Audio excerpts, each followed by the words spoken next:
저 아이는 누구야? 회장님 손자입니다. 박종수의 심장이 멎는 듯했다. 연인생, 이런 충격은 처음이었다. 젊은 여자가 아는 아이.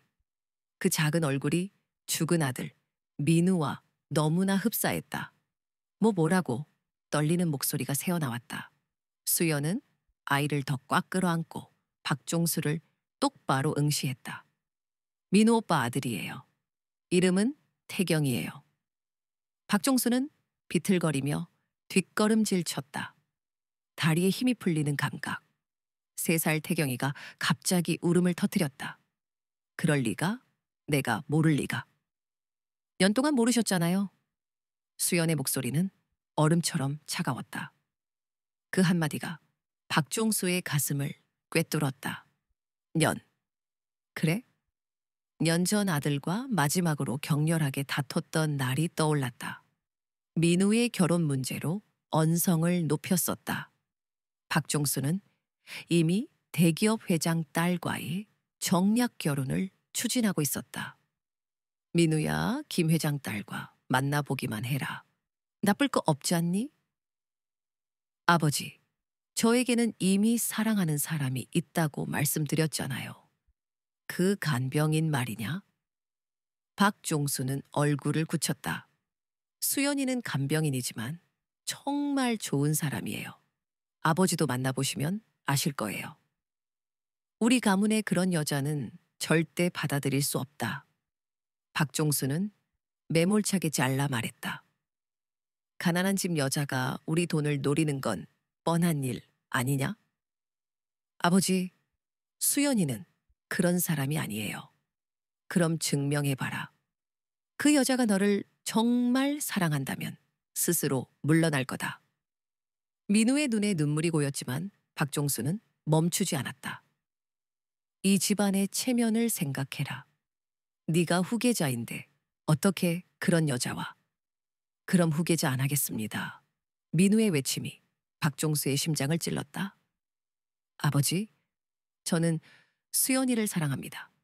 아버지가 인정하지 않으시면 집을 나가겠습니다. 좋다. 그럴 거면 당장 나가라. 다시는 내 아들이라고 하지 마. 알겠습니다. 후회하지 않을 겁니다. 민우가 마지막으로 뒤돌아보며 남긴 말은 박종수의 뇌리에서 떠나지 않았다. 아버지, 언젠가는 이해해 주실 거라고 믿어요. 수연이가 얼마나 좋은 사람인지. 그리고 정말로 집을 나갔다. 박종수는 며칠 지나면 돌아올 거라 믿었다. 하지만 년이 지나도록 돌아오지 않았다. 박종수의 시선이 다시 태경이에게 향했다. 아이는 울음을 그쳤지만 여전히 훌쩍거리고 있었다. 그 작은 손가락들, 동그란 눈, 민우를 빼닮은 얼굴, 내 손자, 목이 메어왔다. 가슴 깊은 곳에서 뜨거운 무언가가 솟구쳐 올랐다. 기쁨인지 슬픔인지 알 수 없는 복잡한 감정이었다. 박종수는 천천히 주변을 둘러봤다. 초라한 꽃송이들, 단출한 조화. 이것이 자신의 아들, 대한건설 후계자로 키운 아들의 마지막 모습이었다. 이게 우리 민우 장례식이라고 가슴이 저릿하게 아파왔다. 수연은 박종수를 바라보며 입을 열었다. 내일 발인입니다. 당연히 가야지. 내 아들인데. 박종수의 목소리가 높아졌다. 하지만 수연의 차가운 눈빛을 보자 자신이 얼마나 어리석은 말을 했는지 깨달았다. 년 동안 외면했던 아들, 이제 와서 아버지 행세를 할 자격이 있을까? 그날 밤 박종수는 빈소를 지켰다. 수연과 태경이도 함께였지만 대화는 거의 없었다. 가끔 태경이가 칭얼거리면 수연이 조용히 달래는 모습만이 눈에 들어왔다. 박종수는 관 속의 민우를 바라봤다. 야윈 얼굴이 가슴을 후벼 팠다. 년 동안 얼마나 고생했을까. 생각만 해도 눈물이 핑 돌았다. 새벽 무렵 태경이가 잠에서 깨어 칭얼거렸다. 엄마 배고파. 3살 아이의 앙증맞은 목소리가 박종수의 심장을 꿰뚫었다. 처음 듣는 손자의 목소리였다. 수연은 가방에서 우유팩을 꺼내 태경이에게 건넸다. 아이는 맛있게 우유를 마시며 박종수를 힐끔 쳐다봤다. 다음 날 오전 발인 준비가 시작됐다. 박종수는 상주 자리에 서려 했지만 수연이 막아섰다. 저희끼리 할게요. 하지만 내가 아버지인데. 년 동안 아버지 역할 안 하셨잖아요. 수연의 말이 비수처럼 가슴에 꽂혔다. 틀린 말이 아니었다. 박종수는 입을 다물 수밖에 없었다. 민우의 영정 사진을 보니 마음이 더욱 무거워졌다. 웃고 있는 모습이었지만 어딘지 모르게 쓸쓸해 보였다. 아마도 자신과 단절된 후 찍은 사진이리라. 박종수는 영정 앞에 무릎을 꿇었다. 민우야, 아빠가 미안하다. 목소리가 떨렸다. 하지만 이미 늦었다. 이제는 용서를 구할 수도 없었다. 영구차를 따라 장지로 향하는 길. 박종수는 김 기사가 운전하는 채 홀로 앉아 있었다. 앞서가는 채는 수연과 태경이가 타고 있었다. 창밖으로 보이는 풍경이 흐릿하게 일그러졌다. 눈물 때문이었다. 년을 살면서 이렇게 울어본 적이 언제였을까? 묘지에서 관이 땅에 묻혔다. 박종수는 한 줌의 흙을 뿌리며 마지막 작별을 고했다. 민우야, 아빠가 잘못했다. 용서해라. 수연은 태경이를 안고 무덤 앞에 섰다. 오빠, 태경이 잘 키울게요. 걱정하지 마세요. 그 모습을 보며 박종수는 하염없이 눈물을 흘렸다. 장례를 마치고 유품을 정리하던 중 수연이 민우의 핸드폰을 박종수에게 건넸다. 오빠가 회장님께 자주 전화했어요. 박종수는 떨리는 손으로 핸드폰을 받았다. 통화 기록을 확인하자 아버지라는 이름으로 된 부재중 전화가 가득했다. 최근 한 달 사이에만도 번이 넘게 민우가 자신에게 전화를 걸었던 것이다. 가장 최근 통화 기록은 사고 당일 오후 시였다. 민우가 마지막으로 아버지에게 전화를 걸었던 시간. 박종수는 그날을 떠올렸다. 중요한 회의 중이라며 전화를 받지 않았었다. 만약 그때 전화를 받았더라면 어땠을까? 손끝이 차갑게 식어갔다. 아들이 마지막으로 무슨 말을 하려고 했을까? 수연 씨. 박종수가 조심스럽게 입을 열었다. 아이도 있고 혹시 도움이 필요하면. 수연의 대답은 단호했다. 저희는 지금까지 잘 살아왔어요. 앞으로도 그럴 겁니다. 수연은 태경이를 안고 택시를 향해 걸어갔다. 박종수는 그 뒷모습을 바라보며 간신히 말을 이었다. 연락처라도 하지만 수연은 뒤돌아보지 않았다. 택시가 멀어져 가는 모습을 보며 박종수는 깊은 무력감에 휩싸였다. 처음 만난 손자와 며느리. 하지만 다시 잃어버리는 건 아닐까? 묘지에 홀로 남은 박종수는 민우의 무덤 앞에 오래도록 서 있었다. 바람이 차갑게 불었지만 발길이 떨어지지 않았다. 민우야, 아빠가 뭘 해야 할까? 대답은 들리지 않았다. 다만 바람 소리만이 귓가를 스쳐 지나갔다. 김 기사가 조용히 다가왔다. 회장님, 돌아가시죠. 박종수는 고개를 끄덕였다. 하지만 마음속으로는 굳게 다짐했다. 이대로 끝낼 수는 없다고. 반드시 손자와 며느리를 찾아야 한다고. 차 안에서 박종수는 수연과 태경이가 어디에 사는지 알아내려 애썼다. 하지만 연락처도 주소도 모르는 상황이었다. 김 기사, 수연과 태경, 찾아. 박종수의 목소리는 낮았지만 절박함이 묻어났다. 창밖을 보는 그의 눈은 손주를 갈망했다. 장례 후 수연은 현실로 돌아왔다. 민호는 없지만 3살 태경이 있었다. 엄마, 아빠는? 태경의 질문은 칼날처럼 수연의 심장을 찔렀다. 아빠는 하늘나라에 갔어. 항상 우리 태경이 지켜볼 거야. 서울 영등포, 곰팡이, 냄새가 가득한 4평 쪽방. 낡은 이불, 작은 냉장고, 민호가 모은 태경의 장난감. 벽에는 환하게 웃는 민호의 사진이 걸려 있었다. 수연아 괜찮아? 옆방 박 할머니의 목소리. 네, 할머니. 태경이도 잘 있어요. 박 할머니는 수연에게 가족과 같았다. 그때 태경이 기침을 했다.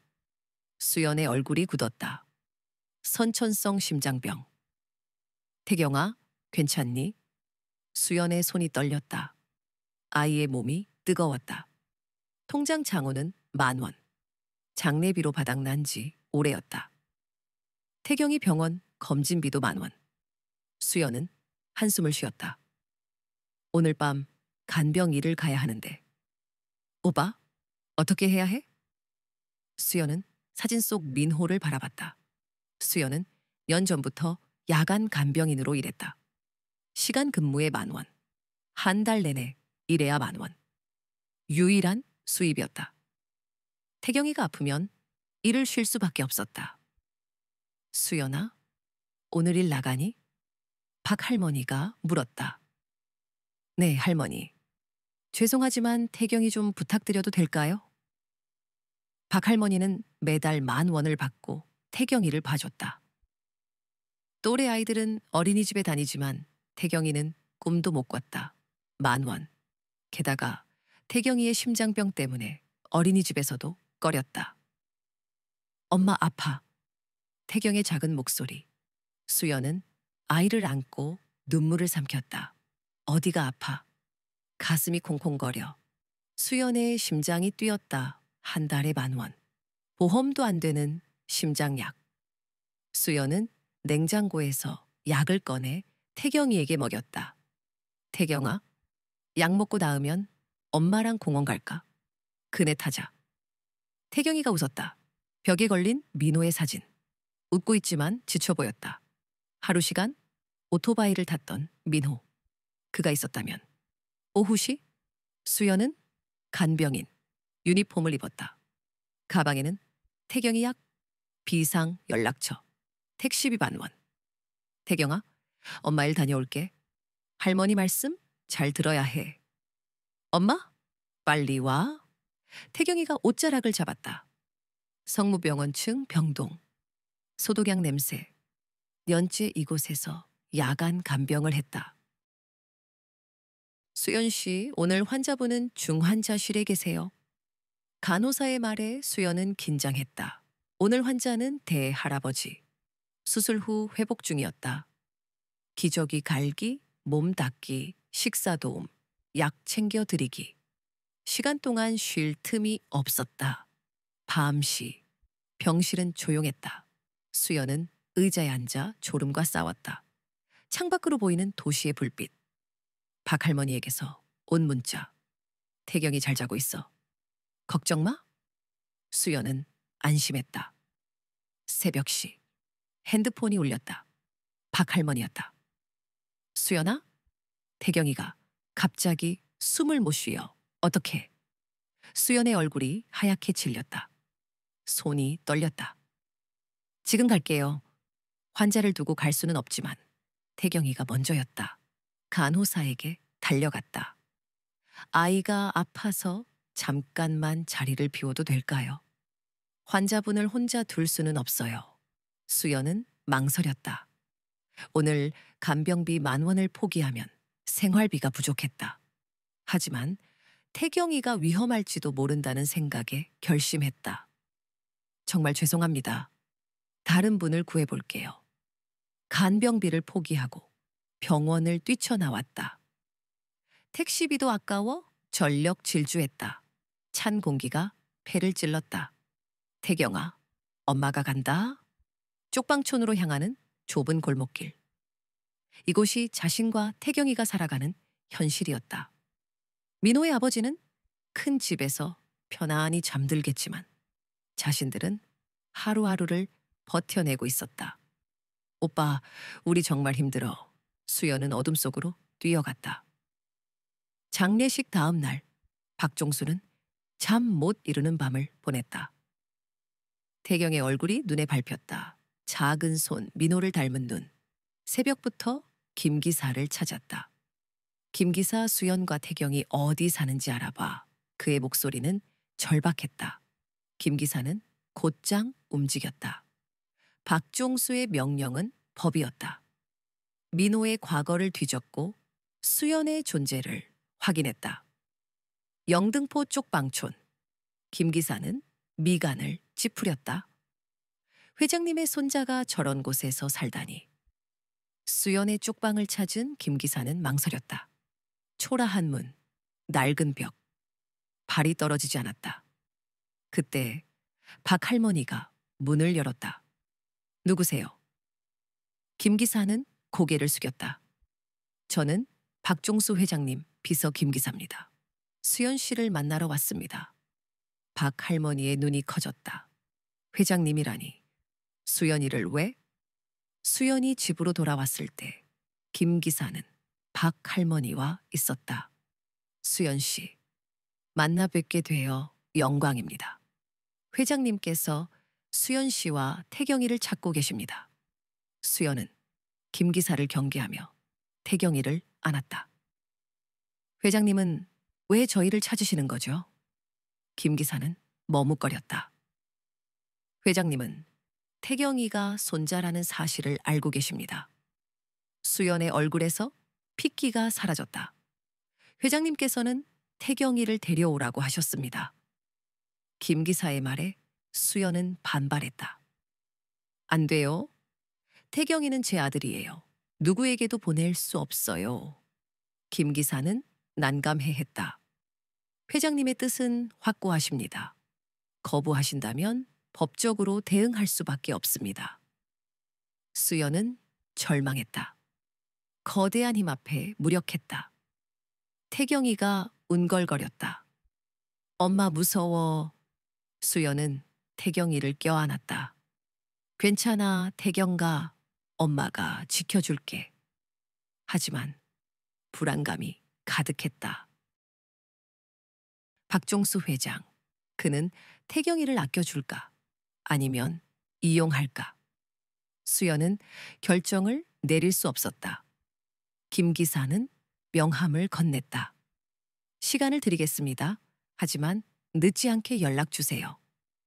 김 기사가 떠나고 수연은 멍하니 앉아 있었다. 박 할머니는 수연의 손을 잡았다. 수연아, 걱정 마라. 잘 될 거야. 하지만 수연은 희망을 찾을 수 없었다. 수연은 밤새 고민했다. 태경이를 박종수 회장에게 보내야 할까? 도망쳐야 할까? 어디로 도망쳐야 할까? 가진 것도 기댈 곳도 없는 그녀에게는 선택지가 없었다. 새벽이 밝아오고 수연은 결심했다.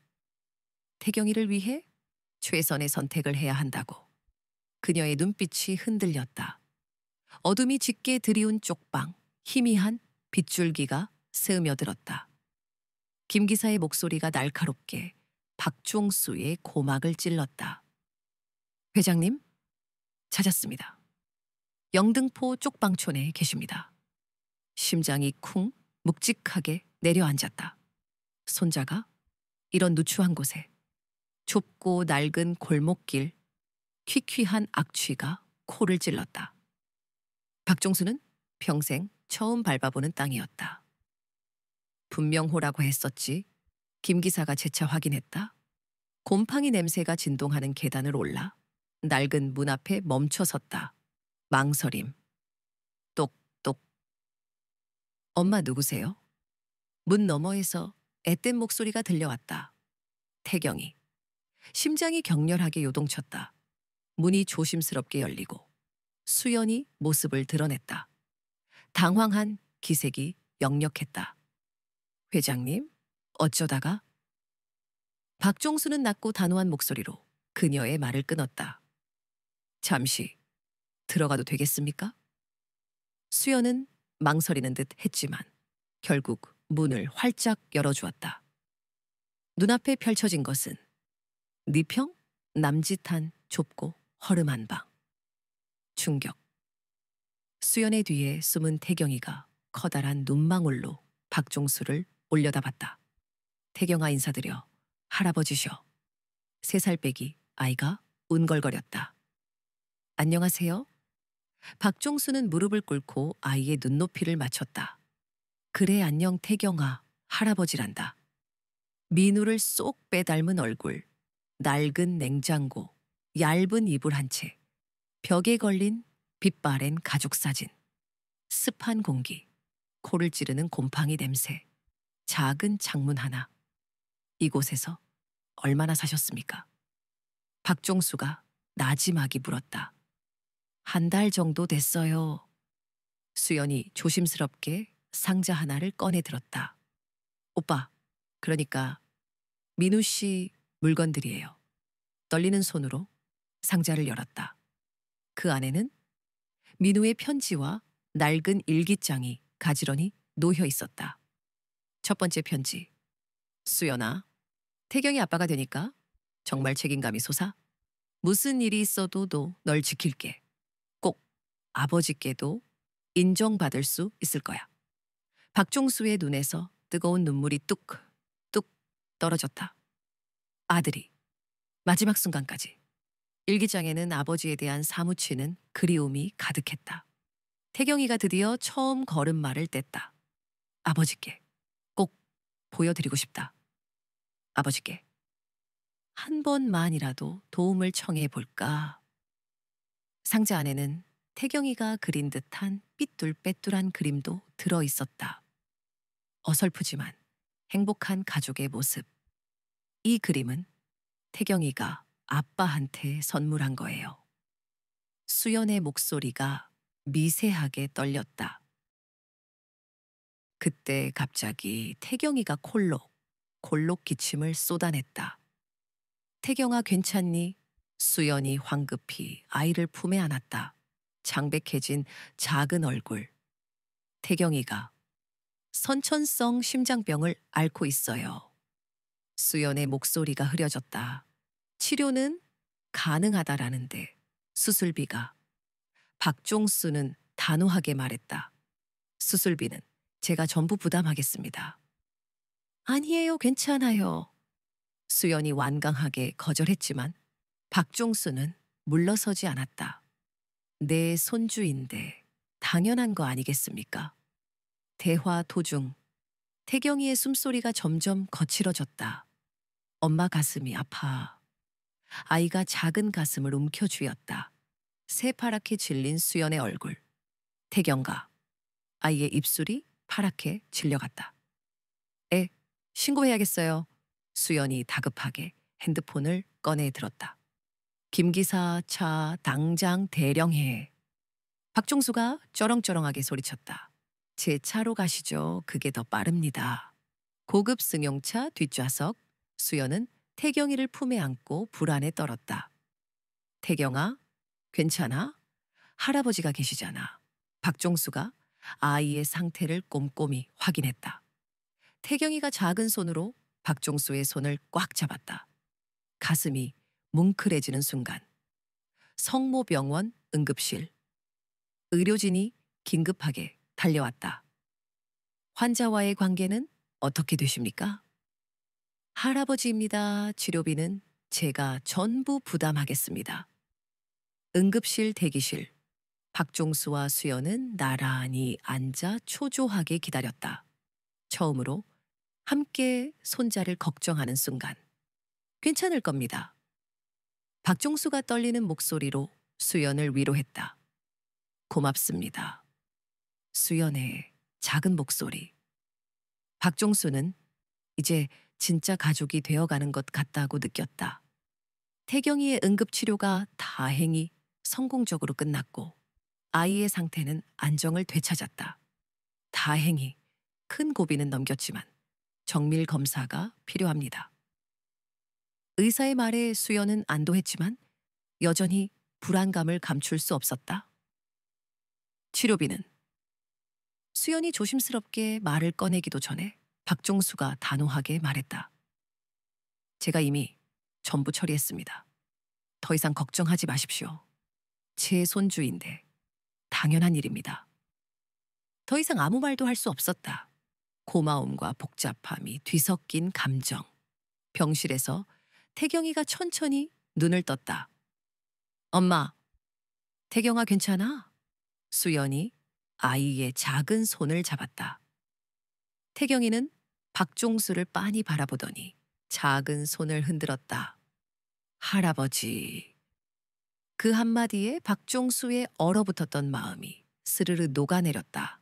오후, 태경이가 드디어 퇴원할 수 있게 되었다. 집까지 제가 모셔다 드리겠습니다. 박종수가 정중하게 말했다. 아니에요, 괜찮아요. 버스 타고 갈 수 있어요. 하지만 박종수는 포기하지 않았다. 결국 수연도 그의 채 몸을 실었다. 고급 승용차가 좁고 허름한 쪽방촌 골목으로 천천히 들어섰다. 주변 사람들의 시선이 일제히 쏟아졌다. 수연은 왠지 모르게 부끄러움을 느꼈다. 여기서 내려주셔도 괜찮아요. 집 앞까지 모셔다 드려야죠. 박종수는 끝까지 그녀를 배려했다. 낡은 쪽방으로 돌아온 수연은 황급히 시계를 확인했다. 오후 10분. 간병인 일을 나가야 하는 시간이 임박했다. 태경이의 컨디션은 아직 완전히 회복되지 않았다. 하지만 일을 나가지 않으면 당장 생활비를 벌 수 없었다. 옆집에 사는 박 할머니가 수연의 방을 찾아왔다. 태경이, 괜찮니? 네, 할머니. 다행히 많이 좋아졌어요. 오늘 밤에도 일 나가야 하는 거지? 내가 태경이 봐줄게. 따뜻한 말에 수연은 울컥 눈물이 핑 돌았다. 수연은 낡은 간병인 유니폼을 꺼내 입었다. 하얀 상의와 검은 바지. 벌써 년째 입고 있는 그녀의 유일한 작업복이었다. 가방에는 태경이 약, 비상 연락처, 그리고 간단한 도시락을 꼼꼼하게 챙겼다. 태경아, 엄마 일 다녀올게. 엄마 빨리 와. 태경이가 수연의 치마를 꽉 붙잡았다. 병원에서 겪었던 무서운 기억 때문인지 더욱 엄마에게 의존하는 듯 했다. 할머니랑 얌전히 잘 놀고 있어야 해. 알겠지? 성모병원 층 병동. 소독약 냄새와 쉴 새 없이 울리는 기계음. 수연에게는 이곳이 일터이자 생계를 유지하는 유일한 터전이었다. 수연 씨, 오늘 담당 환자분은 중환자실에 계십니다. 간호사가 무표정한 얼굴로 브리핑을 해줬다. 오늘 그녀가 맡게 된 환자는 3살의 김 할아버지였다. 차가운 수술대 위 뇌출혈 후유증으로 굳어버린 할아버지의 손. 안녕하세요, 김수연입니다. 오늘 밤 간병을 맡았습니다. 떨리는 목소리가 병실에 울렸다. 아들, 딸, 며느리, 손자까지. 김 할아버지 주변은 온기로 가득했다. 수연은 태경을 떠올렸다. 태경이도 저런 사랑을 받았더라면. 밤시 가족들이 돌아가고 수연의 밤이 시작됐다. 2시간마다 체위 변경, 기저귀 교체, 약물 투여. 김 할아버지는 불편한 몸을 힘겹게 움직였다. 선생님, 고생이 많으시네요. 미안함이 묻어나는 목소리. 아니에요, 제 일이니까요. 수연은 짧게 답했다. 가족은 있으신가? 할아버지의 조심스러운 질문. 3살 아들이 하나 있어요. 이런 늦은 시간에 일하면 아이는 누가 보나? 안쓰러운 눈빛이 수연에게 닿았다.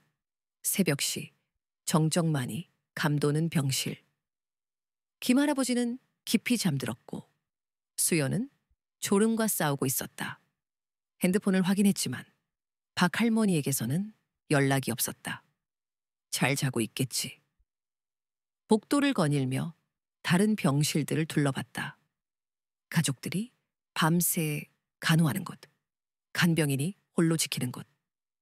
수연은 자신의 처지가 더욱 서글펐다. 새벽시 복도에서 익숙한 뒷모습을 발견했다. 박종수 회장. 그는 한 병실로 들어가고 있었다. 회장님, 여기서 뭐 하세요? 수연의 놀란 목소리가 정적을 깼다. 아, 수연 씨. 박종수는 당황한 기색을 감추지 못했다. 그는 수연이 어떤 일을 하는지 직접 보고 싶었던 것이다. 지인이 입원해서 어색한 변명이 이어졌다. 수연은 왠지 모를 불안감을 느꼈다. 박종수는 다른 병실에서 수연의 모습을 지켜봤다. 환자를 정성껏 돌보는 모습, 힘든 와중에도 웃음을 잃지 않는 모습. 민우가 왜 저 여자를 사랑했는지 알겠군. 아침이 밝아오자 환자 가족이 수연에게 감사를 표했다. 선생님 덕분에 아버지가 편안하게 주무셨어요. 밤새 고생 많으셨습니다. 수연은 그럴 때마다 보람을 느꼈다.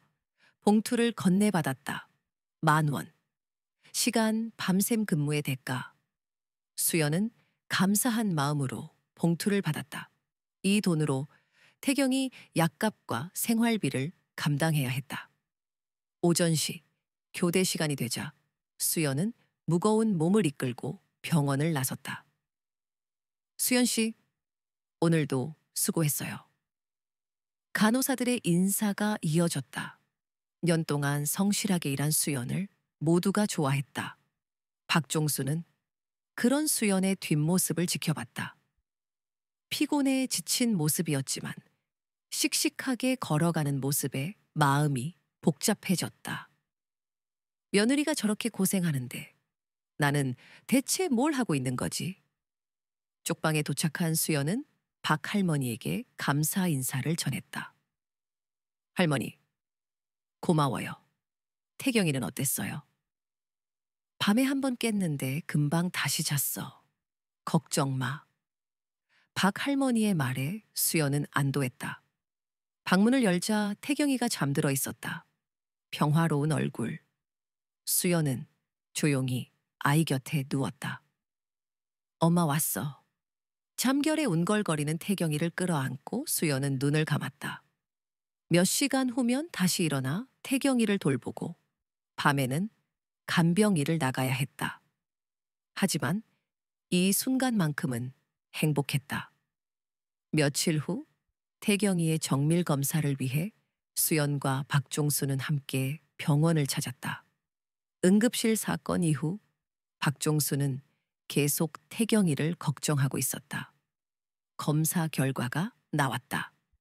의사는 엑스레이와 심전도 결과를 들고 나타났다.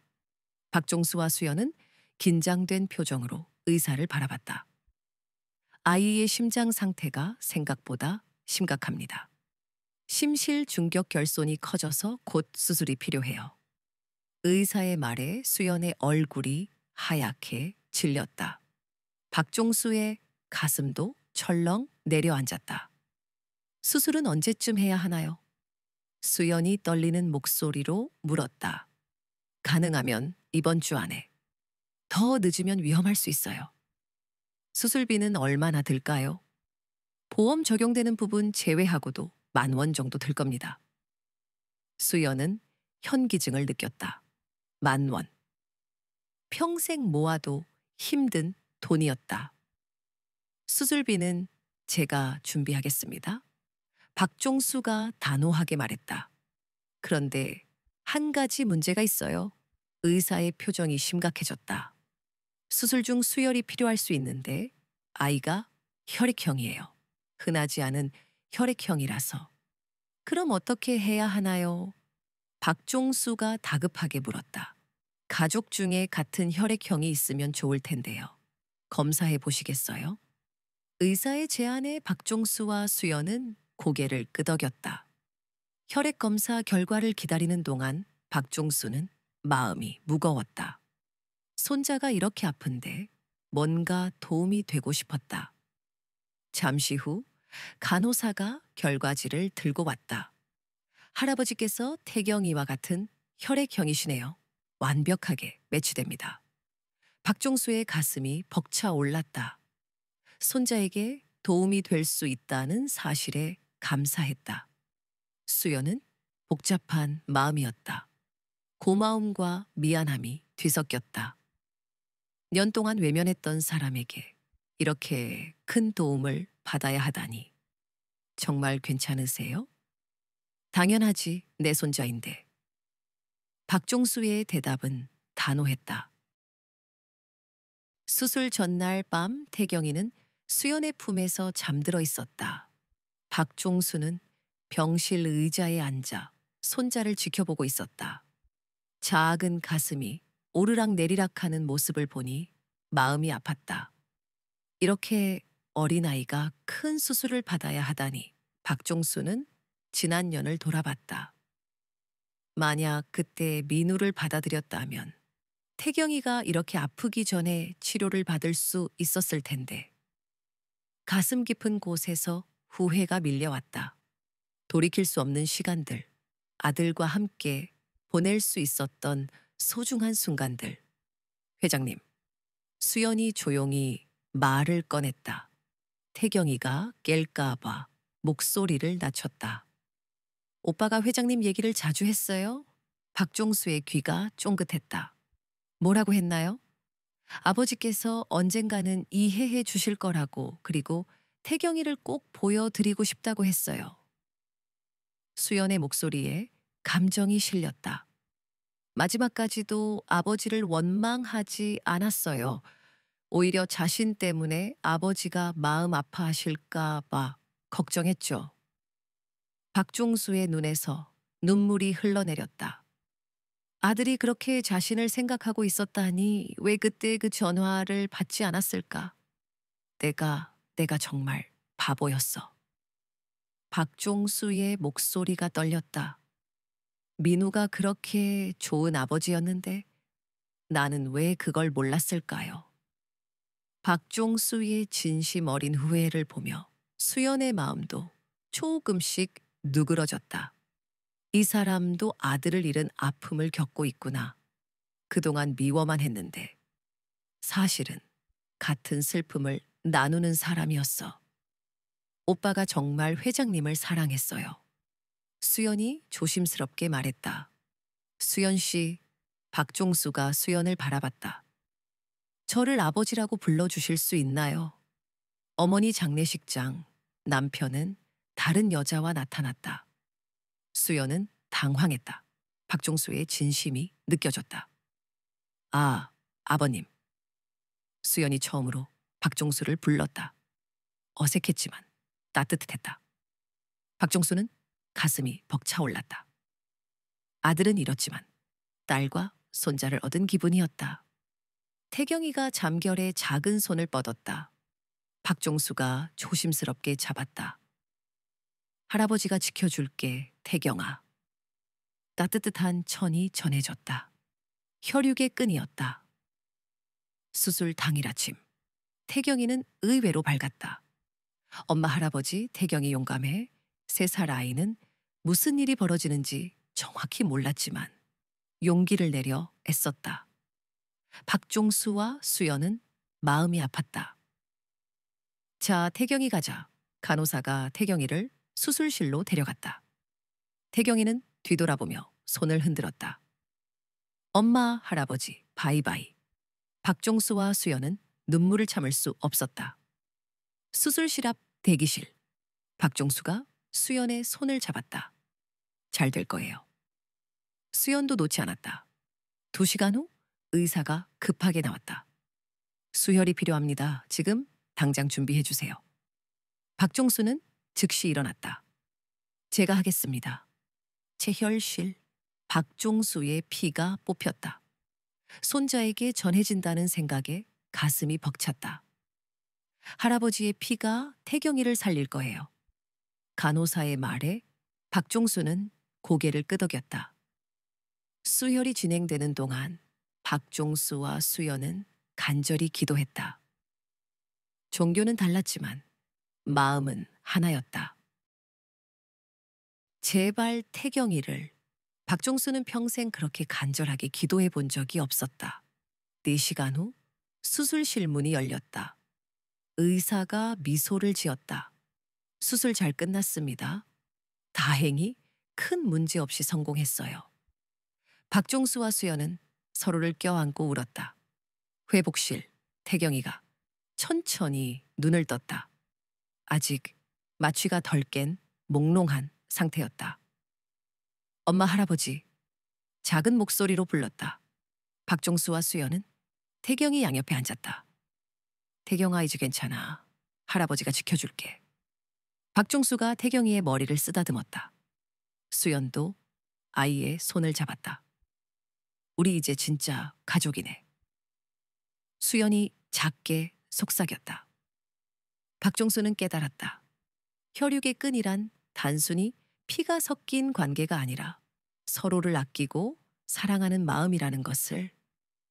민우는 죽었지만 그가 남긴 사랑은 계속 이어지고 있었다. 박종수, 수연, 그리고 태경이를 하나로 묶어주는 보이지 않는 끈. 민우야, 고맙다. 이렇게 좋은 가족을 남겨줘서. 박종수는 마음속으로 아들에게 고마움을 전했다. 태경이의 수술이 성공한 지 일주일이 지났다. 아이는 빠르게 회복되고 있었다. 병실에서 박종수와 수연이 함께 태경이를 돌보는 모습은 자연스러웠다. 할아버지, 나 이제 안 아파. 태경이가 환하게 웃으며 말했다. 박종수는 그 웃음을 보며 가슴이 벅찼다. 같은 시간, 박종수의 집. 자원 부인 미라는 불안해하고 있었다. 남편이 며칠째 병원에서 밤을 새우고, 진우야, 아버지가 요즘 너무 이상해. 그 여자와 아이 때문에. 미라는 아들 진우에게 걱정을 털어놓았다. 차진우는 회사 전무로서 아버지의 변화를 예의주시하고 있었다. 최근 박종수가 회사 일에 소홀해지고 있다라는 것을 눈치챘다. 엄마, 걱정 마세요. 제가 알아서 할게요. 진우의 눈에 차가운 빛이 스쳤다. 대양건설 사내에는 이미 소문이 돌고 있었다. 회장님이 갑자기 나타난 며느리와 손자 때문에 정신이 없다는군. 그러게요. 회의도 자주 취소하시고 진우는 이 분위기를 이용할 생각이었다. 병원에서 박종수가 수연에게 조심스럽게 말을 꺼냈다. 수연 씨, 태경이도 퇴원하게 되면 우리 집으로 오시는 게 어떨까요? 집으로요? 수연은 당황했다. 아직 그럴 준비가 되지 않았다. 태경이 회복을 위해서도 좋은 환경이 필요하고 그쪽 방에서는 너무 힘드실 것 같아서요. 박종수의 말에는 진심이 담겨 있었다. 하지만 수연은 여전히 마음을 열기 어려웠다. 아직은 시간이 필요해요. 진우는 사설 탐정을 고용해서 수연에 대해 조사하기 시작했다. 어떤 배경을 가진 여자인지, 약점은 없는지, 영등포 쪽방촌에 살고 병원에서 간병인 일을 한다고요? 네. 그리고 아이 아버지는 배달 일을 하다가 사고로 죽었고요. 미라는 박종수가 수연과 태경이에게 쏟는 관심이 질투스러웠다. 결혼한 지 년이 되었지만 남편이 그렇게 다정한 모습을 보인 적이 거의 없었다. 내 아들 진우보다 갑자기 나타난 손자를 더 챙기는 것 같이. 미란의 마음속에 불만이 쌓여갔다. 드디어 태경이가 퇴원하는 날이 왔다. 박종수는 김 기사에게 차를 준비하라고 했지만 수연은 여전히 고사했다. 정말 괜찮아요. 택시 타고 갈게요. 회장님, 너무 신경 써 주셔서 고마워요. 하지만 저희는 아직. 결국 박종수는 수연과 태경이를 택시에 태워 보낼 수밖에 없었다. 태경이가 창문으로 손을 흔들며 인사했다. 할아버지, 또 만나요? 박종수는 그 모습을 보며 가슴이 아팠다. 언제 다시 만날 수 있을까? 며칠 후 진우는 회사 임원 회의에서 문제를 제기했다. 회장님이 개인적인 일로 회사 업무에 소홀하신 것 같습니다. 무슨 말인가? 박종수가 날카롭게 물었다. 최근 중요한 프로젝트 미팅을 여러 차례 취소하셨고 거래처에서도 문의가 들어오고 있습니다. 진우는 준비한 자료를 내밀었다. 사실이었기 때문에 박종수는 반박하기 어려웠다. 앞으로 주의하겠다. 박종수가 간단히 답했지만 진우는 만족하지 않았다. 회의가 끝난 후 진우는 다른 임원들에게 은근히 불안감을 조성했다. 회장님, 나이도 있으시고 혹시 판단력에 문제가 있는 건 아닐까요? 갑자기 나타난 손자 때문에 너무 감정적이 되신 것 같아. 임원들 사이에서 수근거림이 시작되었다. 한편 수연은 다시 예전 생활로 돌아갔다. 태경이를 박 할머니에게 맡기고 밤마다 간병인 일을 나가는 일상. 하지만 태경이가 수술을 받은 후로 컨디션이 좋아져서 마음은 한결 편했다. 엄마, 할아버지 언제 와? 태경이가 가끔 박종수를 찾곤 했다. 박종수도 태경이가 보고 싶었다. 며칠에 한 번씩 쪽방촌 근처를 지나다니며 혹시 만날 수 있을까 기대했다. 하지만 수연이 거부감을 느낄까봐 함부로 찾아가지는 못했다. 김 기사, 태경이는 잘 지내고 있을까? 아마 잘 지내고 있을 겁니다, 회장님. 진우는 더 큰 계획을 세우고 있었다. 수연과 태경이를 완전히 아버지에게서 멀어지게 만들 방법을 찾고 있었다. 엄마, 그 여자의 과거를 더 파헤쳐 봐야겠어요. 뭔가 문제가 있을 거라고 생각해? 분명히 있을 거야. 가난한 여자가 갑자기 재벌게 나타났는데 어느 날 밤 수연에게 이상한 전화가 걸려왔다. 김수연 씨죠. 당신이 박 회장을 이용해서 돈을 뜯어내려 한다는 걸 우리는 알고 있어요. 뭐라고요? 누구세요? 조심하세요. 큰일 날 거예요. 수연은 전화를 끊자마자 불안에 휩싸였다.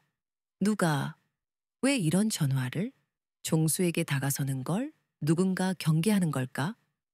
태경이만 무사하면 돼. 깊은 한숨이 새어나왔다. 며칠 뒤 수연이 간병을 나간 사이 쪽방촌에선 불길한 기운이 감돌았다. 누군가 주변을 서성이던 모습이 눈에 띄었다. 박할머니가 태경을 돌보던 그때 코를 찌르는 매캐한 냄새가 복도를 가득 채웠다. 타는 냄새였다. 새벽시 수연이 일하던 중 박할머니에게서 다급한 전화가 걸려왔다. 수연아, 불이야. 빨리 와. 불이요? 심장이 쿵 내려앉았다. 태경이와 할머니가 위험하다. 수연은 하던 일을 내팽개치고 뛰쳐나갔다. 쪽방촌은 이미 아수라장이었다.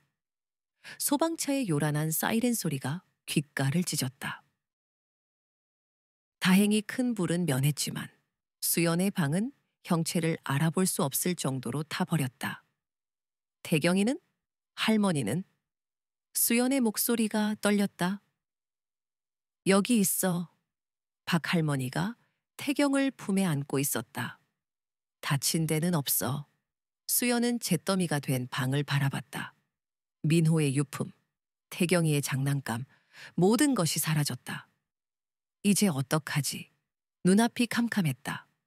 갈 곳도 머물 곳도 없었다. 엄마, 무서워. 태경이가 수연에게 매달렸다.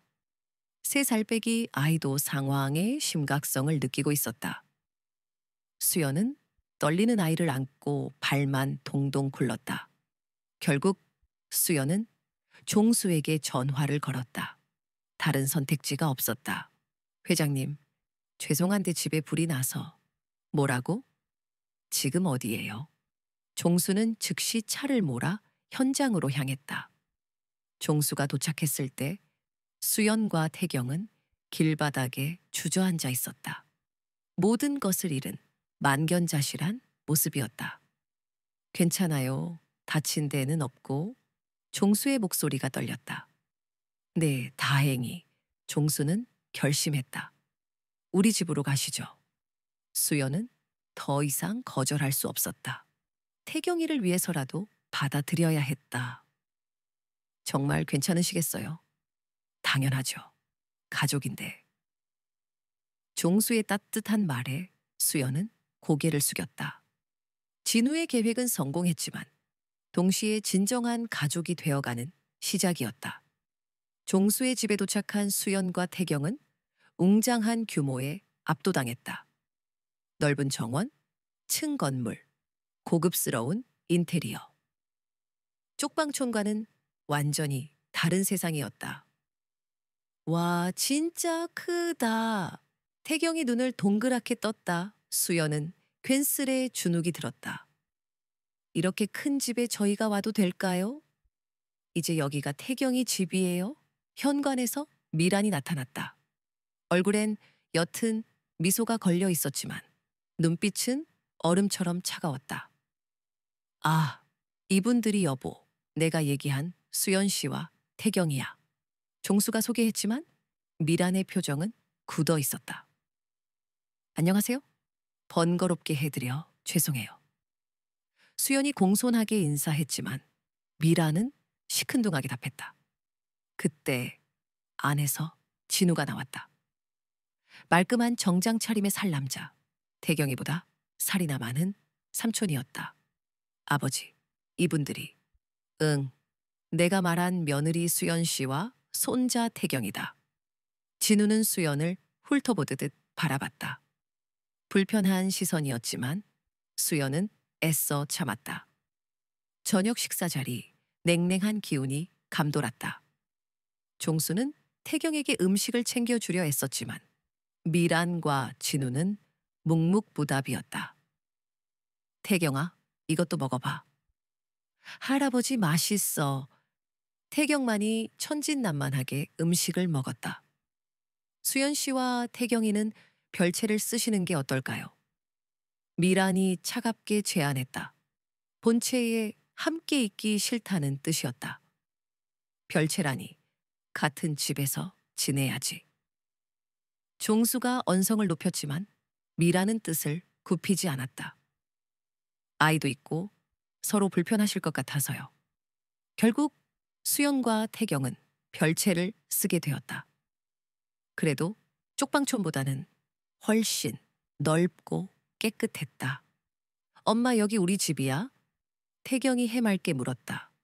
응, 잠깐만 있는 거야. 수연은 아직 이곳이 자신들의 집이라고 생각하기 어려웠다. 종수는 별채에 필요한 모든 것을 준비해 줬다. 태경이 침대, 장난감, 옷, 정성이 가득 담긴 선물들. 회장님, 이렇게 많이 사주시면 태경이가 좋아하니까 괜찮아요. 그동안 못해준 게 너무 많아서. 종수의 눈에는 미안함이 가득했다. 태경은 빠르게 새로운 환경에 적응했다. 넓은 정원을 뛰어다니고 할아버지와 함께 놀이를 하며 즐거워했다. 할아버지, 이것 봐. 태경이 정원에서 꽃을 꺾어 종수에게 가져왔다. 우와, 예쁘다. 태경이가 찾은 거야. 응, 할아버지 주는 거야. 미라는 그런 모습을 보며 질투심을 느꼈다. 진우야 봐. 아버지가 저 아이한테만 저렇게 잘해주시잖아. 엄마, 참으세요. 지금은 때가 아니에요. 진우는 더 큰 그림을 그리고 있었다. 종수는 태경을 위해 최고의 의료진을 섭외했다. 정기 검진은 물론이고 재활 치료까지 모든 것을 지원했다. 선생님, 태경이 상태는 어떤가요? 수술이 잘 되어서 많이 좋아졌어요. 꾸준히 관리하면 정상적인 생활이 가능할 거예요. 종수는 안도하며 깊은 숨을 내쉬었다. 수연은 고민에 잠겼다. 이곳에 살게 되면서 간병 일을 계속할 수 있을까? 회장님, 제가 일을 계속해야 하는데 일은 그만두세요. 태경이 돌보는 것만으로도 충분해요. 하지만 제가 할 수 있는 일이 그것뿐인데. 수연은 경제적 독립에 대한 걱정을 떨칠 수 없었다. 매일 저녁, 종수는 태경에게 책을 읽어주었다. 태경은 할아버지 무릎에 앉아 이야기에 푹 빠져들었다. 할아버지, 이 토끼 왜 울어? 아빠를 찾고 있나 봐. 우리 태경이처럼. 순간 종수의 가슴이 먹먹해졌다.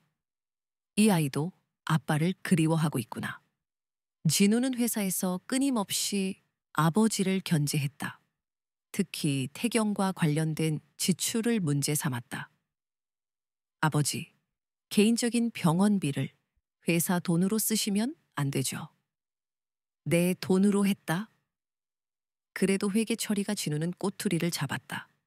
진우는 집안에서도 은근히 수연을 의심했다. 엄마, 저 여자가 정말 순수한 마음으로 온 걸까요? 아버지 재산을 노리는 건 아닐까요? 그럴 수도 있겠네. 갑자기 나타나서. 미란도 점점 진우의 말에 동조하기 시작했다. 어느 날 저녁, 태경이 실수로 미란이 아끼는 화분을 깨뜨렸다. 아이고 이게 뭐야. 미란이 날카롭게 소리치자 태경은 울음을 터뜨렸다. 죄송해요. 제가 치워드릴게요. 수연이 황급히 사과했지만 미란의 얼굴은 굳어 있었다. 여보, 아이가 실수한 거잖아. 그렇게 소리 지르면 어떡해. 종수가 태경을 감싸자 미란은 더욱 분노했다. 태경이만 예뻐하시는군요. 가족 간의 갈등이 수면 위로 떠오르기 시작했다. 그날 밤 태경은 악몽을 꾸며 울었다. 엄마 무서워. 수연이 달려가 아이를 달랬지만 태경은 계속 떨고 있었다. 새로운 환경과 갈등 상황이 3살 아이에게는 큰 스트레스였다. 종수도 아이 울음소리를 듣고 별채로 왔다. 태경아, 무슨 일이야? 할아버지 무서운 꿈 꿨어. 종수는 태경을 품에 안고 다독였다. 수연은 그런 모습을 보며 마음이 복잡해졌다. 할아버지가 지켜줄게. 무서워하지 마. 종수의 따뜻한 품 안에서 태경은 서서히 잠이 들었다. 장례식장. 남편은 다른 여자와 있었다. 수연은 박종수의 모습에서 민호의 그림자를 보았다. 정말 고마워요, 회장님. 떨리는 목소리가 맴돌았다. 뭐요? 내 손자인데. 박종수의 짧은 대답. 다음 날 진우는 결심했다. 수연의 과거를 파헤쳐 약점을 찾아내리라. 엄마, 사립탐정을 더 쓰겠어요. 저 여자, 뭔가 숨기는 게 있을 거예요. 진우의 눈빛이 날카로웠다. 그래? 그렇게 해? 아버지가 너무 속고 계신 것 같아. 미란의 목소리에는 불안이 묻어났다. 수연은 그 집에서의 생활이 편치 않았다. 미란과 진우의 시선은 날카로운 칼날 같았다. 언제까지 이곳에 머물 수 있을까? 태경아, 우리 정말 여기 있어도 될까? 수연의 숨소리가 불안했다. 응? 할아버지 좋아? 태경의 해맑은 웃음이 오히려 수연의 마음을 무겁게 짓눌렀다. 민호의 제가 다가오고 있었다. 박종수는 제대로 된 제사를 지내고 싶어 했다. 수연 씨, 민호 제를 집에서 지내면 어떨까요? 박종수의 눈빛은 간절했다. 여기서요? 수연의 목소리가 떨렸다. 응, 가족들이 모여서 민호를 추모하고 싶어요. 미라는 반대했다. 제사를 집에서 지내면 다른 사람들이 뭐라고 할까요? 미란의 얼굴은 굳어 있었다. 첫 번째 아들도 아니고 민호는 내 아들이야. 박종수의 목소리는 단호했다. 하지만 미라는 물러서지 않았다. 가족이라는 게 뭔가요? 수연이 조용히 물었다. 혈연 관계만이 가족인가요? 아니면 마음으로 이어진 사람들이 가족인가요? 모두 숨을 죽였다. 그때 태경이 천진난만하게 말했다. 우리 모두 가족이야. 할아버지, 엄마, 태경이. 그리고 미란과 진우를 보며 덧붙였다. 할머니, 삼촌도. 순간 어른들의 얼굴이 붉어졌다. 그날 밤 박종수는 결심했다. 진정한 가족을 만들기 위해서는 더 많은 노력이 필요하다는 것을 깨달았다. 수연도 마찬가지였다. 태경이를 위해서라도 이 집에서 자리를 잡고 싶었다. 하지만 진우의 음모는 점점 더 구체화되고 있었다. 진정한 시험은 이제부터 시작이었다.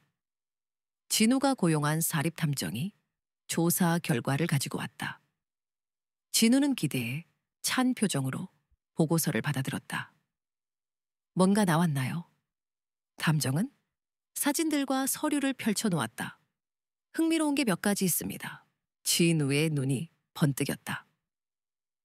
이 여자가 과거에 남자들과 만난 사진들이에요. 그리고 여기 빚 관련 서류도 있고요. 사실 대부분은 조작되거나 왜곡된 정보였다. 하지만 진우에게는 충분한 무기였다. 이 정도면 아버지를 설득할 수 있겠어.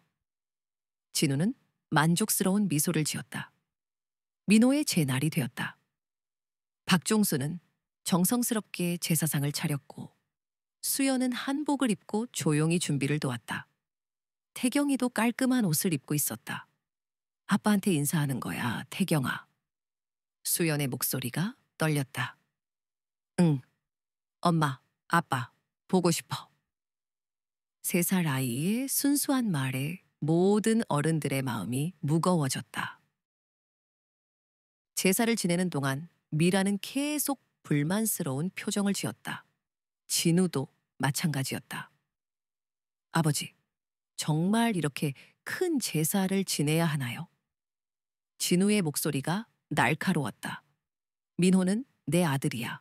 당연한 거지. 박종수의 단호한 말에 진우는 더 이상 말하지 못했다. 제사상 앞에서 수연은 참았던 눈물을 흘렸다. 민호와의 추억들이 물밀듯이 밀려왔다. 오빠, 태경이 잘 크고 있어요. 아버님도 정말 잘해주세요. 박종수도 며느리의 진심을 느끼며 눈물을 훔쳤다. 아빠, 태경이야. 할아버지랑 엄마랑 잘 지내고 있어. 아빠도 하늘에서 잘 지내. 태경이의 순수한 인사에 모든 사람들이 울컥했다. 미란조차 잠깐 마음이 흔들렸다. 제사를 마친 후 가족들이 둘러앉아 민호에 대한 이야기를 나눴다. 민호가 어릴 때는 참 말썽꾸러기였어요. 박종수가 웃으며 말했다. 정말요? 저는 항상 차분한 사람인 줄 알았는데 수연이 호기심 어린 표정으로 물었다. 내가 민호에게 너무 엄했나 봐요. 다정한 아버지가 되어주지 못했어요. 박종수의 진심 어린 고백에 수연은 고개를 저었다. 아니에요. 오빠는 아버님을 정말 자랑스러워했어요. 분위기가 훈훈해지자 진우는 때가 되었다고 판단했다. 준비해온 서류를 꺼내 들었다. 아버지, 죄송하지만 말씀드릴 게 있어요. 진우의 목소리가 차가웠다. 뭔데? 박종수가 의아한 표정으로 물었다. 수연 씨에 대해서 알아본 게 있는데 좀 문제가 있는 것 같아요. 진우가 서류를 내밀었다. 수연의 얼굴이 하얗게 질렸다. 무슨 말씀이세요? 진우는 사진들을 내밀었다. 이 사진들을 보세요. 수연 씨가 다른 남자들과 사진을 본 수연은 숨을 멈췄다. 분명히 조작된 사진이었다. 이건 제가 아니에요. 수연의 손끝이 떨렸다. 하지만 얼굴이 똑같은데요. 진우는 거짓말을 능청스럽게 했다. 박종수는 사진들을 보며 잠시 동요했다. 너무 정교하게 조작되어 있어서 진짜처럼 보였다. 이게 정말인가? 아버님, 저는 그런 사람이 아니에요. 수연이 다급하게 해명했지만 진우는 계속 몰아붙였다. 그리고 여기 빚 관련 서류도 있어요. 수연 씨가 여러 곳에서 돈을 빌렸다고. 그것도 거짓말이에요. 저는 그런 빚 없어요. 하지만 서류들이 너무 정교해서 박종수는 혼란스러워했다. 미란이 진우의 편에서 가세했다. 그러게요. 처음부터 뭔가 이상하다고 생각했어요. 갑자기 나타나서 수연이 억울해했지만 상황은 점점 나빠졌다. 태경이는 어른들이 싸우는 모습을 보며 겁에 질렸다. 엄마, 왜 다들 화났어? 태경의 숨소리가 빨라졌다. 태경아, 괜찮아. 수연이 아이를 달래려 했지만 자신도 눈물이 핑 돌았다. 박종수는 마음이 복잡했다. 지난 몇 주 동안 수연을 보면서 느꼈던 신뢰와 지금 보는 증거들 사이에서 갈등했다. 수연 씨, 이것들에 대해 설명해 주세요. 박종수의 목소리가 낮게 울렸다. 아버님, 저는 정말 그런 일 없었어요. 누군가 저를 모함하는 것 같아요. 진우는 속으로 쾌재를 불렀다. 아버지가 흔들리기 시작했기 때문이다. 아버지, 저는 아버지를 위해서 조사한 거예요. 혹시 속고 계실까봐. 수연은 더 이상 이곳에 있을 수 없다라고 생각했다. 아무리 해명해도 믿어주지 않을 것 같았다. 태경아, 우리 가자. 수연의 목소리가 갈라졌다. 어디가? 태경이 눈을 크게 떴다. 우리 집으로 하지만 집이 타버린 지금 갈 곳이 없다는 게 문제였다. 그때 김 기사가 조심스럽게 들어왔다. 중요한 정보를 가지고 있었다. 회장님, 죄송한데 말씀드릴 게 있습니다. 김 기사의 얼굴은 굳어 있었다. 지금은 안 돼, 김 기사. 박종수의 목소리가 짜증스러웠다. 아니요. 지금 말씀드려야 할 것 같아요? 김 기사가 들고 온 것은 영상과 녹음 파일이었다. 진우님이 사립탐정과 만나서 거짓 증거를 만들려고 지시하는 장면입니다. 모든 사람들이 충격을 받았다. 녹음 파일에서는 진우의 목소리가 선명하게 들렸다. 수연을 내쫓을 만한 증거를 만들어주세요. 돈은 충분히 드릴게요. 박종수의 얼굴이 굳어졌다. 이건 조작된 거예요. 진우가 발악했지만 이미 늦었다. 김 기사가 가져온 증거들은 너무 명확했다. 또 조작인가요? 당신 얼굴이 선명하게 나와 있는데. 박종수는 진우를 향해 분노를 터뜨렸다. 어떻게 이럴 수 있어? 가족을 이렇게 모함할 수 있어? 박종수의 손이 떨렸다. 아버지, 저는 아버지를 위해서 거짓말하지 마. 미란도 어쩔 줄 몰라 했다. 아들의 거짓말에 자신도 속았다는 것을 깨달았기 때문이다. 진우야, 정말 네가 그런 일을? 엄마. 진우는 더 이상 변명할 수 없었다. 어머니 장례식, 남편은 낯선 여자와 나타났다. 박종수는 떨리는 손으로 겨우 말을 이었다. 수연 씨, 미안하오. 당신을 의심했어. 수연은 그의 눈을 응시하며 답했다. 괜찮아요, 아버님. 이해해요. 용서했지만 마음엔 유리 파편 같은 상처가 남았다. 진우의 음모가 드러난 후 집안 공기가 조금씩 풀렸다. 박종수는 수연을 더욱 신뢰했고 미란 역시 자신의 잘못을 인정했다. 이제 정말 가족처럼 지내보자, 아가. 박종수가 처음 수연을 아가라고 부르는 순간 수연의 심장이 떨렸다. 네, 아버님. 수연의 대답은 진심이었다. 가족이라는 이름으로 묶여가는 듯들 했다. 하지만 진우는 쉽게 포기하지 않으리란 불안감이 스며들었다. 일주일 후 태경이의 정기 검진 날. 박종수는 굳은 얼굴로, 수연은 미소를 지으며 병원으로 향했다. 태경아, 무섭지 않지? 박종수가 물었다. 응, 할아버지랑 엄마가 있으니까 안 무서워. 태경이의 미소에 두 사람은 잠시 무거운 마음을 잊었다. 검사 결과가 나오자 병원 안 공기가 싸늘해졌다. 의사의 얼굴은 굳어 있었다. 죄송합니다. 태경이의 심장 상태가 다시 악화되었습니다. 박종수의 숨소리가 거칠어졌다. 뭐라고요? 수술 부위 근처에 문제가 발생했다는 것이다.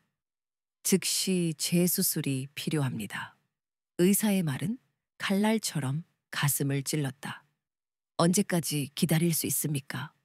박종수의 목소리가 떨렸다. 길어야 이틀입니다. 그 이후는 매우 위험합니다. 수연은 눈앞이 캄캄해졌다. 박종수는 즉시 움직였다. 돈은 문제가 안 돼. 당장 최고의 심장외과 의사를 모셔와. 김 기사가 뛰어나갔다. 한편 진우는 음흉한 미소를 지었다. 태경이 수술이 실패하면 모든 게 제자리로 돌아온다. 그는 병원 관계자에게 접근했다. 수술 중 작은 실수 하나만 있으면 아무도 눈치채지 못하겠죠. 의료진은 거절했지만 진우는 포기하지 않았다. 김 기사는 진우의 움직임을 놓치지 않았다. 진우님이 병원 관계자들과 만나는 장면을 포착했습니다. 박종수는 분노로 얼굴이 일그러졌다. 뭐라고? 지금 이 상황에. 수술 전날 밤 박종수와 수연은 태경이 곁을 지켰다. 미라는 멀리서 불안한 눈빛으로 그들을 바라봤다. 태경아, 할아버지가 반드시 지켜줄게. 박종수가 속삭였다. 엄마도 있고 할아버지도 있으니까 안 무서워. 태경이의 눈빛은 맑았다. 할아버지의 엄마, 태경이 용감한 거지. 그럼 우리 태경이가 세상에서 제일 용감해. 박종수가 태경이의 머리를 쓰다듬었다. 수술실로 향하는 길. 태경이는 손을 흔들었다. 할아버지, 엄마 사랑해. 금방 건강하게 돌아올게. 우리도 우리 태경이 정말 사랑해. 수술실 문이 닫히자 박종수와 수연은 서로를 끌어안았다. 수술이 시작되고 진우는 마지막 패를 꺼냈다. 그는 병원 전체의 전력 시스템을 노렸다. 수술 도중 정전이 된다면. 하지만 그의 악행은 병원 곳곳에 녹화되고 있었다. 몇 시간 후 수술실에 정전이 발생했다. 비상 전력이 가동되었지만 상황은 위급했다. 응급 상황 발생. 출혈이 멈추지 않아 수혈이 더 필요합니다. 의사가 외쳤다. 제 피를 뽑으세요. 제 피를 뽑아주세요. 박종수가 나섰다. 회장님, 이미 충분히 뽑으셨습니다. 더 이상은 위험합니다. 내 손주를 살릴 수만 있다면. 박종수는 완강했다. 체혈실에서 그의 피가 뽑혀 나갔다. 얼굴은 창백해졌지만 그는 멈추지 않았다. 회장님, 제발 이제 그만하십시오. 아직 더 필요하다고 하지 않았나? 그때 김 기사가 달려왔다. 회장님, 큰일 났습니다. 차진우 전무가 병원 전력 시스템을 조작한 사실이 밝혀졌습니다. 박종수는 믿을 수 없다는 듯 고개를 저었다. 영상에는 진우가 전력 시설을 훼손하는 모습이 담겨 있었다. 아직 수술이 진행 중인데 어떻게 이런 짓을. 분노가 끌어올랐다. 병원 보안팀과 경찰이 진우를 체포했다. 저는 그저 그는 횡설수설했다. 당신은 3살 아이의 생명이 걸린 수술을 방해했습니다. 살인, 미수입니다. 미라는 충격에 휩싸였다. 진우가 정말 이런 짓을. 수연은 슬픔과 분노가 뒤섞인 눈빛으로 미란을 바라보며 말했다. 어머니, 이제 정말 끝입니다. 더 이상 함께 살 수 없다는 것을 직감했다. 수술실 안, 태경이의 심장이 잠시 멎었다. 하지만 박종수의 피를 수혈받은 직후 다시 뛰기 시작했다. 살아났습니다. 맥박이 정상으로 돌아왔습니다. 긴장감 감돌던 시간 끝에 수술실 문이 열렸다. 의사는 미소를 지으며 나왔다. 수술은 성공적으로 끝났습니다. 박종수와 수연은 서로를 부둥켜 안고 눈물을 흘렸다. 엄마, 할아버지, 태경아, 우리 태경이, 수연은 떨리는 손으로 아이의 작은 손을 감싸 쥐었다. 다음 날 회사 이사회가 소집되었다. 차진우 전무를 즉시 해임하고 그가 보유한 모든 지분을 회수한다. 박종수의 결정에 누구도 반대하지 못했다. 미라는 텅 빈 눈으로 짐을 챙기고 있었다. 저도 이 집을 떠나겠습니다. 그녀의 목소리는 떨렸다. 어머니, 제 아들이 저지른 짓을 생각하면 이곳에 머무를 수 없습니다. 미란의 눈에는 자책감과 후회가 가득했다. 현관에서 미란은 마지막 인사를 건넸다. 수연 씨, 정말 죄송합니다. 제가 아들을 잘못 키웠습니다. 어머니, 이제라도 태경이에게 좋은 할머니가 되어주세요. 그리고 부디 행복하세요.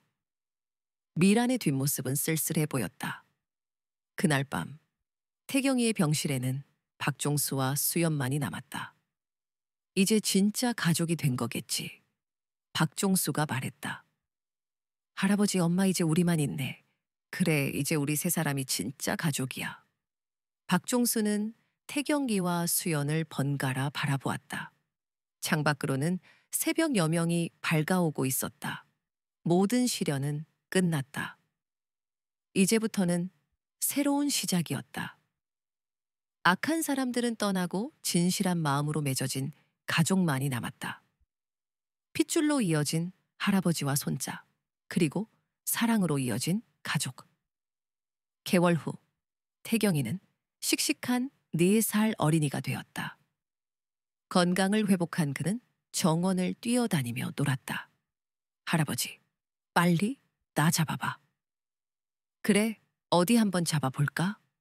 박종수의 웃음소리가 정원에 울려 퍼졌다. 수연 역시 달라져 있었다. 간병인 일을 그만두고 집에서 태경이를 돌보며 평온한 일상을 보내고 있었다. 아가, 오늘 태경이 어린이집에서 뭐 하고 놀았대? 박종수가 물었다. 그림 그리기 놀이를 했대요. 아빠 얼굴을 그렸다고 자랑하더라고요. 박종수와 수연 사이에는 자연스러운 대화가 오갔다. 어느 순간부터 박종수는 수연을 아가라고 불렀고 수연은 박종수를 아버님이라고 부르게 되었다. 이제는 아버지와 며느리의 관계가 된 것이다.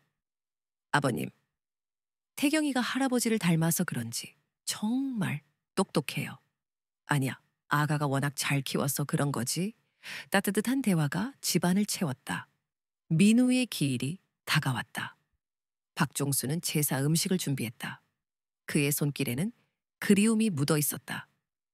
영정사진 속 아들의 미소가 박종수의 눈에 박혔다. 장례식, 아들의 사진 앞에 선 그는 굳게 다짐했다. 민노야, 네가 남긴 가족, 내가 지킨다. 떨리는 목소리로 아들에게 맹세했다.